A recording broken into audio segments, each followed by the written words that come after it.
How are we? Well, thank you. Good. I see some new friends here and some old friends here and some regular friends here. So welcome to everyone. And I hope you hang around for supper afterwards and join us at GYG a little later as well. Okay, for those of you who don't know, we are in our last week of a 6-week series on Revelation. And I just want to let you know that I won't be preaching quite as often for the next couple of months because now that I've become your permanent pastor and not an interim pastor, I actually have to do a unit of study for MCC, and so I'm just sort of juggling some time there. So it's a good opportunity to hear from some other people who have some valuable things to say as well. I will be here and around, but just not quite as verbose. I see that many people already know Cahoots. This is a Cahoots quiz. If you have a phone and if this is the sort of thing that you would like to do, then go to cahoots.it. That's KAHOOTS. Or is it just Kahoot? No S. Kahoot. KAHOOT.it. And put that number in, 839-1615. If this is not your thing, then just sidle up to someone who has a phone, or else just sit there and relax. But I thought, since this was our very last sermon in Revelation, and we've covered a lot of territory over the last 5 sermons, I thought we'd do a Revelation pop quiz. So, once we've got everyone in there, I'll just give you another half a minute if you want to join. That's all the people we can take. That's all the people you can take if you... So quicken the dead around here. All right, let's start our quiz then. You'll see a question up. On your phones, you'll have 4 different options to answer of colours. This is the Revelation pop quiz. I hope you've been listening.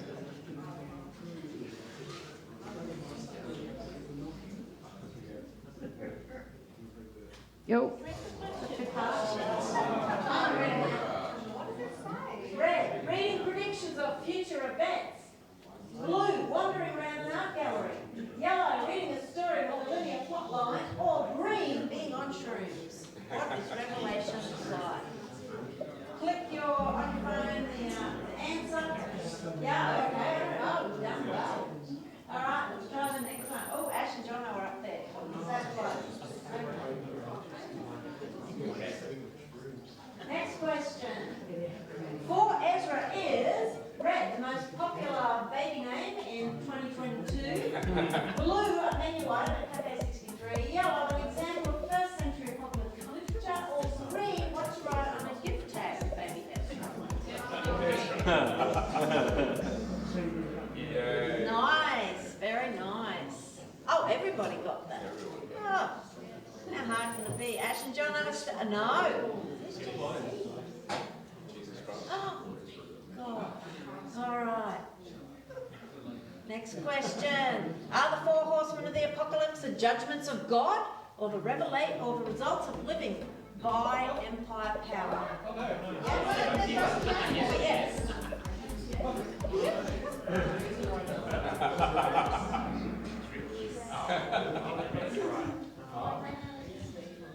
It's not that hard. It's only... Who's BPM? I don't know. Okay, now I know. Because it's speed and accuracy. When John sees the Lamb, it is red, sitting on a throne with God, blue, eating grass in a paddock, yellow, a Sunday roast, or green, a roaring lion. The Lamb is... What is it doing? What is it? Yes. Gosh, it's hard to trick you people. Oh, we did trick some though. We thought it was a lion and then he looked and it turned out to be a lamb. Let's try the next one. Oh. Oh, still up there. Yeah, well, that's the question, isn't it? You can resist empire by red, passive aggressiveness, blue, wielding a lightsaber, yellow, worshipping the lamb, or green, violent revenge. Maybe I should have said, what's the best way to resist the empire? Yeah, nice people, very nice. Okay, last question. Oh, I've been knocked off the perch. The Left Behind series is red, an excellent way to traumatise small children. Blue, a bestseller in spite of poor writing. Yellow, Nicolas Cage's worst movie ever. Or green, a terrible interpretation of Revelation.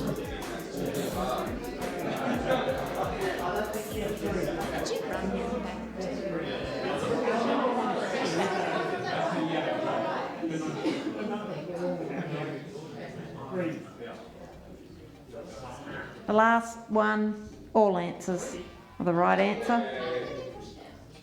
Yeah, okay, so who is number one? Woo!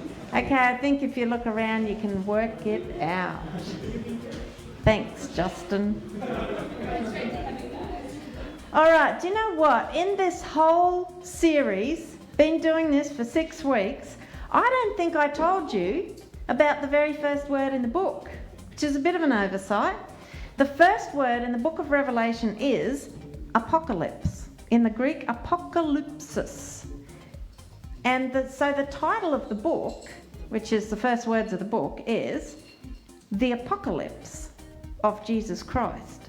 Now in Greek, the word apocalypse doesn't mean the end of the world. Maybe we think that is what it means in English, but that's not what it means in Greek. It doesn't mean the end of the world. It has nothing to do with zombies.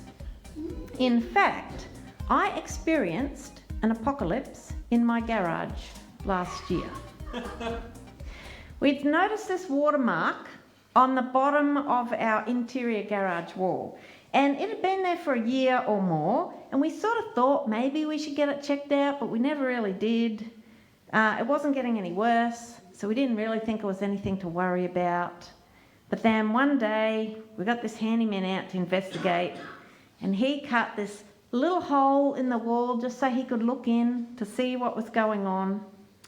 It's never a good sign when a handyman comes to find you somewhere in your house and says, "You need to come and see this."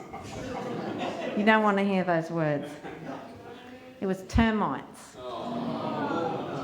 And they hadn't done damage to the little small section behind the water damaged mark. No, the little blighters, they'd eaten out several sections of the wooden frame behind the wall. They'd gone around the corner to eat the wooden frame out of the adjacent wall. And alarmingly, they had eaten the middle out of a weight-bearing beam above the garage door. You know, the one that goes up and down. We opened and closed that heavy garage door a couple of times every day. We were blithely unaware that the weight of the door was sitting on a beam riddled with termite tunnels. But now that the handyman had pulled bits of the wall off, we suddenly saw the truth. We saw what we had been unable to see before. We saw what had been hidden. We were suddenly acutely aware of the true nature of the reality that we had been living in. We had an apocalypse. The word apocalypse simply means the unveiling of something. Something was hidden, but now it's uncovered. It wasn't previously visible, but now it's been revealed. We can suddenly see the truth of what was always there. It's just that it was hidden from our eyes before. So we had a revelation. We had an apocalypse in our garage. Well, after a year of inaction, a year of walking past that watermark, without a second thought, every day. I had a builder on the phone in 15 minutes. My garage apocalypse had propelled me into action. And when you think about it, it's sort of weird because actually nothing had changed. The termite-ridden beam had been there the day before the handyman found it. In fact, probably months before. But then, in another sense, everything had changed because I now knew the true nature of what lay behind the wall. So the book of Revelation is an apocalypse. It's an unveiling, it's an uncovering of the true reality that was always there, but we just hadn't been able to see it before. And we've learnt a bit about the true nature of reality as we've been looking through the book of Revelation. We found out that much of our world operates in beastly ways, in ways that should be unthinkable. Remember last week? But because we grew up in this world, we don't really notice because everything just looks normal to us. I'm old enough to remember, maybe some of you are too, the era before airport security. Remember the days? You arrived at the airport, you handed over your checked luggage, and then you walked across the tarmac and onto the plane. That's how you caught a plane. Those memories are a mini apocalypse to me every time I find myself in a long line of stressed people waiting to be x-rayed in their socks and worrying about whether they've got more than 100 mils of shampoo in their hand luggage or any metal in their pockets. That this long line is one of the thousands of lines happening every hour of every day of every year around the globe. It should be unthinkable, shouldn't it? But this is normal to us. Of course, once you were on the plane back in the day, you then spent the flight peering through the smoke-filled gloom as you sat in one of the 10 seats designated non-smoking. Well, that's unthinkable now too, isn't it? It's seeing what's there, having a revelation. The book of Revelation is a scary, scary book. But it's not scary because one day giant locusts will crawl out of the ground to sting us, or Black Hawk helicopters will come for us when the one world government is established. I'm hoping that in the last 5 weeks I've kind of debunked that way of reading Revelation. The reason why Revelation is scary is because it exposes the beastly aspects of our world. And our world right now, and not just in the Ukraine. We see beastly things happening there, but we see them in New Farm and in Albany Creek, and we see them on any regular Tuesday. The more we look, the more we see. Things have been revealed when we suddenly realise that our world operates in these beastly ways. This apocalypse, the book of Revelation, it could put us in the depths of despair, because once you've started seeing things, you just can't stop. But you know, at its heart, the book of Revelation isn't a book of despair. It's a book of hope. Because in the end, for John, our author of Revelation, living in a world where crucifixion is a normal way of keeping the peace, how else are you going to keep the rebels under control? For John, hope is enough, even living in that world. In fact, it's more than enough. Hope wins. Hope is victorious. If you've been listening to these sermons for the last 5 weeks, I hope this isn't a spoiler alert, but the dragon and the 2 beasts, they get defeated in the end. And lamb power wins the day. And since Revelation is the last book in our Bibles, it means that the whole story of the Bible ends with hope. Let me just tell you that the last 2 chapters of Revelation are the end of a really long story that begins in the first 2 chapters of our Bible. Let me tell you that story.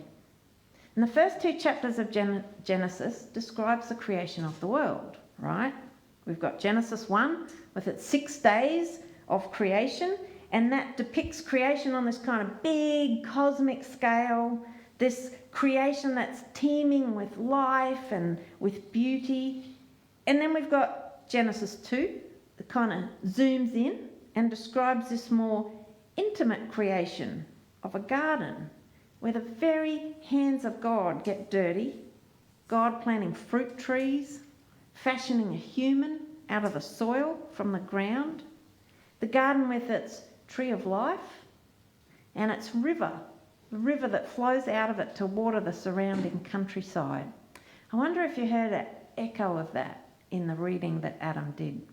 And then we've got these 2 humans tending a garden together and walking with God in the breeze of the evening.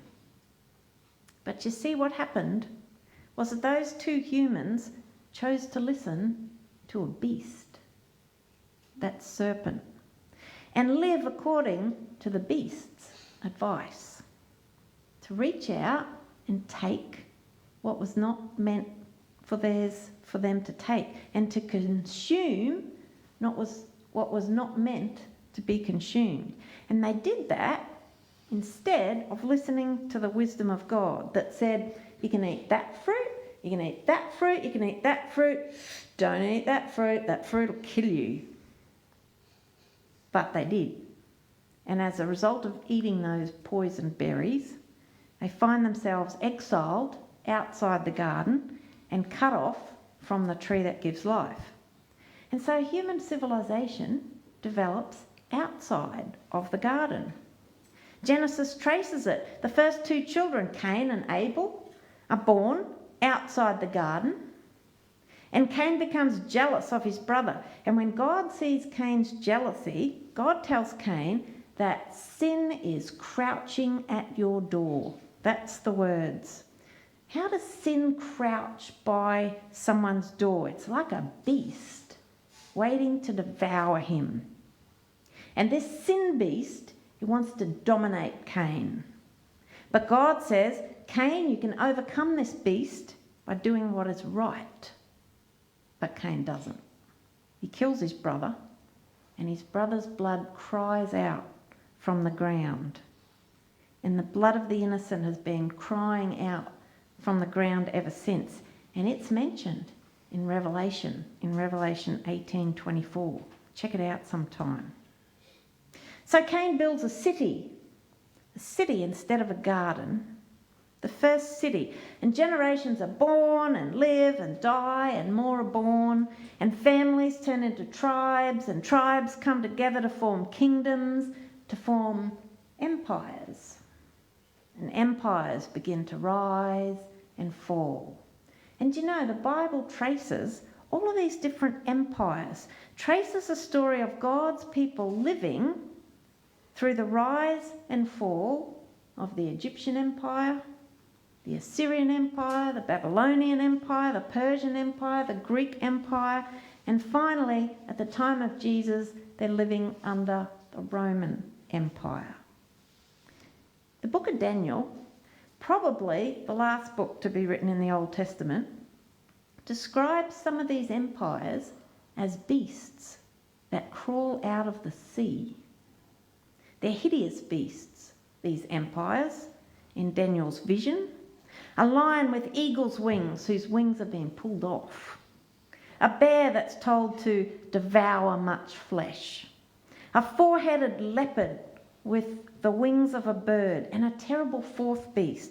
This one is described as having 2 rows of iron teeth, which devoured and crushed everything and left it trampled with its feet. All of these beastly empires, they all rule by domination. They all conquer other lands and people, people groups. They destroy cities, they burn homes, they kill families, they take people into exile.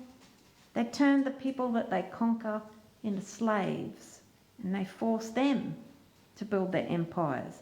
They take what isn't theirs to take, and they consume what was not meant to be consumed.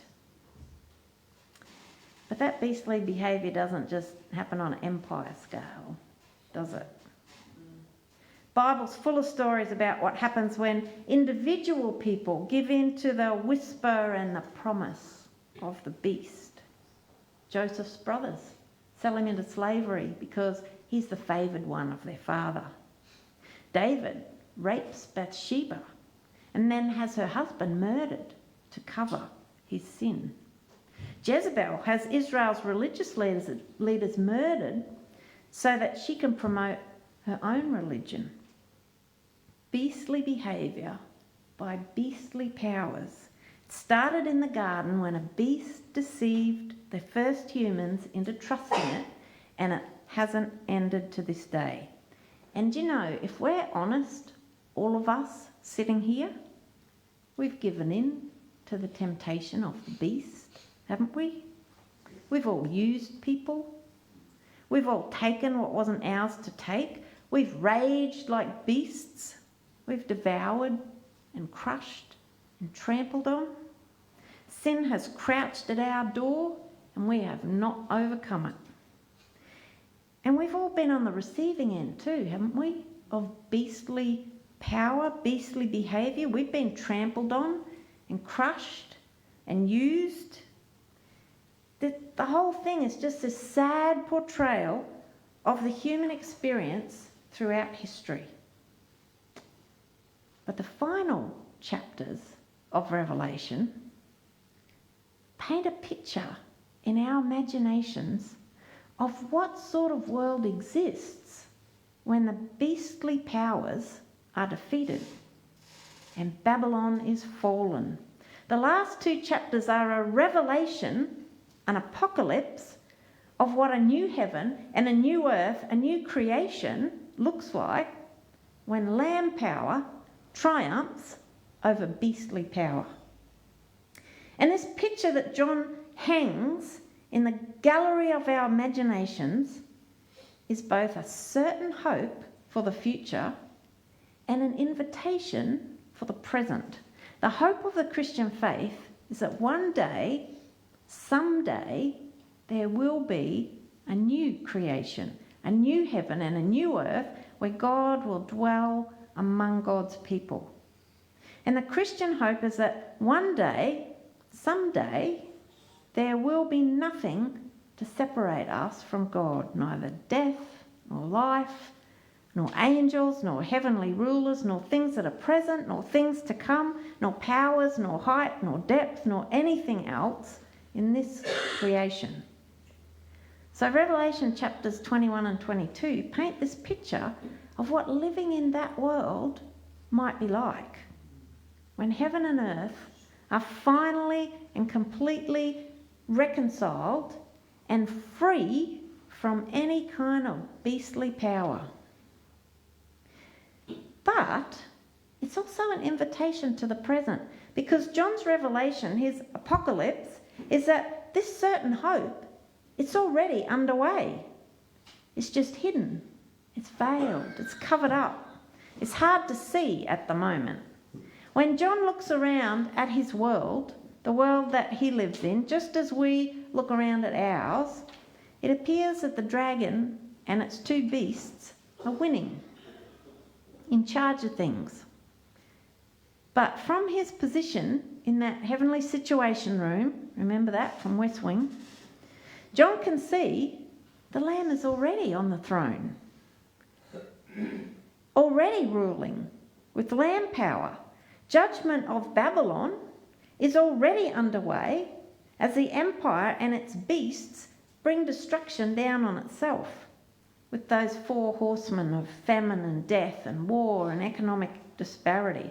Tragic results, but ultimately the downfall of empire power. So while you wait for that certain hope to unfold one day, you can participate in this new creation even today. Because right now, as we sit in this building, there is nothing that can separate us from the love of God in Christ Jesus our Lord. Neither death, nor life, nor angels, nor heavenly rulers, nor things that are present, nor things to come, nor powers, nor height, nor depth, nor anything else in creation. That means that right now you can grab your lightsaber and resist the empire and wage war with lamb power. You can return good for evil. You can return peace for violence. And you can defiantly refuse to be an enemy to anyone. We can do this in the sure hope that the Lamb, that powerful Lion of Judah, has already conquered the world by shedding his own blood. You can follow the Lamb right now into the new creation. Because as Paul says in 2 Corinthians 5:17, if anyone is in Christ, if anyone is following the Lamb, they are a new creation. The old has gone, behold, the new has come.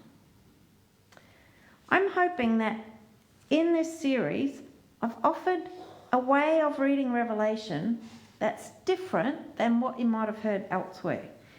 It's a way of reading that comes from scholarship, and I want to acknowledge Michael O'Gorman in his Reading Revelation Responsibly. I use that a lot.